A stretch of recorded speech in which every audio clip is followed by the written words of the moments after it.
Few events in history have left such a mark on the world as the assassination of John Fitzgerald Kennedy, the 35th President of the United States of America. On November the 22nd, 1963, an ex-US Marine and Marxist named Lee Harvey Oswald shot Kennedy as his open-top car passed down the Dealey Plaza in Texas, using an old Italian Army bolt-action rifle that he fired from the Texas Book Depository. His military training meant that at least one of the 3 rounds he fired struck Kennedy in the head. Oswald was pursued and arrested, during which time he killed Dallas patrolman J.D. Tippit, but just 2 days later, he himself would be shot dead by a Dallas nightclub owner called Jack Ruby live on TV, as he was being transferred to a new jail. Given these extraordinary series of events, it's little wonder that conspiracy theories have flourished ever since, around Oswald, his motives, and possible supporters. These conspiracy theories were only fueled by the decision to withhold documents surrounding the assassination in 1992 for a further 25 years. That time has now passed, and in October 2017, President Donald Trump authorized the release of any documents that did not center around anyone still living.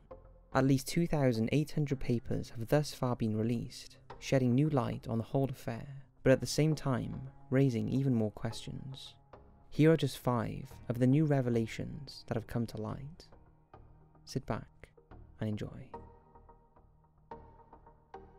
The FBI were warned about a murder plot targeting Oswald.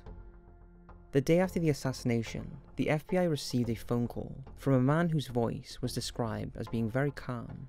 He stated that Oswald would be killed before he could ever stand trial. The man said that he was part of a committee that had been set up to kill Oswald. The next day, Jack Ruby shot Oswald dead during the public prison transfer, although when questioned, Ruby refused to give up any names and insisted he acted alone. Given the threat, the question has to be posed, and is something we will go in depth in our JFK documentary. Why didn't law enforcement take better precautions during the transfer? The assassination was revenge for President Diem. According to former CIA Director Richard Helms, Kennedy's successor, Lyndon B. Johnson, would frequently voice his belief that Kennedy's death was a revenge for the assassination of South Vietnamese leader, President Diem. Diem was killed in a US-supported coup in 1963, carried out by the South Vietnamese army.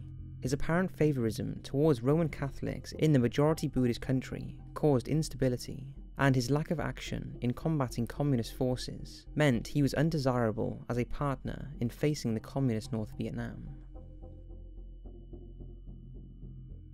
The Mafia and Castro. JFK's administration was obsessed with removing Cuban leader Fidel Castro and explored several options to have him killed. One such option was to hire a mafia gunman who would be paid $150,000 to shoot Castro through mobster Salvatore Money Sam Giancana.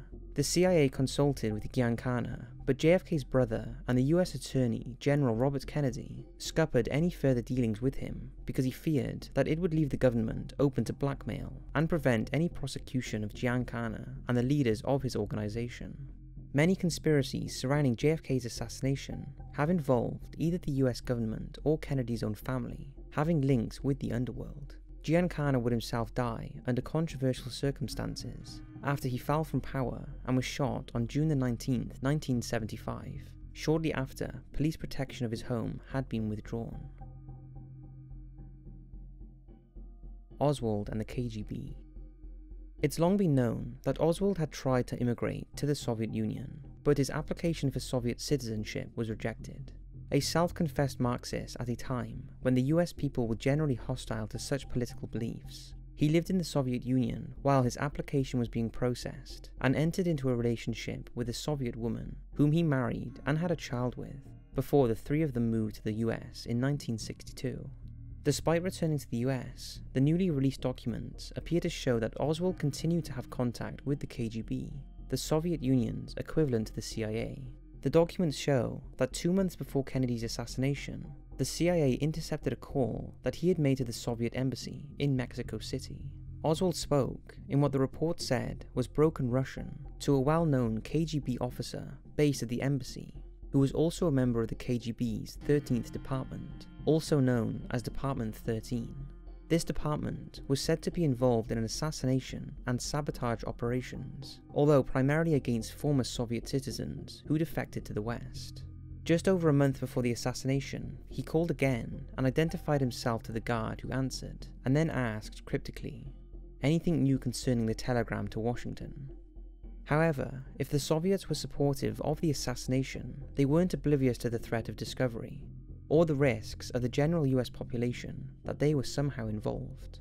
Some of the released documents showed how there were concerns amongst the Soviet leadership that Kennedy's assassination was orchestrated by a shady, ultra-right-wing group in the US government, displeased with what they viewed as the weak approach to the Cuban Missile Crisis Kennedy took by refusing to bomb the Soviet missiles.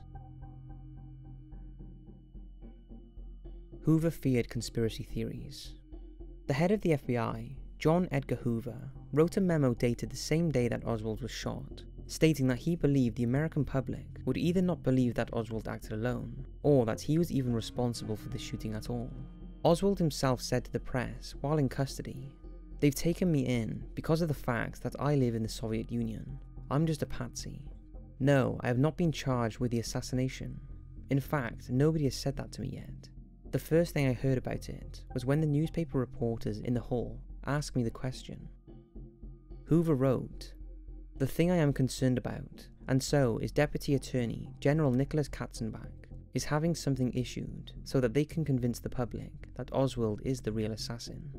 However, as we all know, Hoover's concerns didn't seem to last after Ruby killed Oswald. So that's just 5 of the new revelations surrounding the declassified JFK files. We are working hard on a feature documentary on the JFK assassination, so don't forget to hit the notification bell for this channel so you don't miss out. And also don't forget to follow Top 5s on Instagram to keep up to date.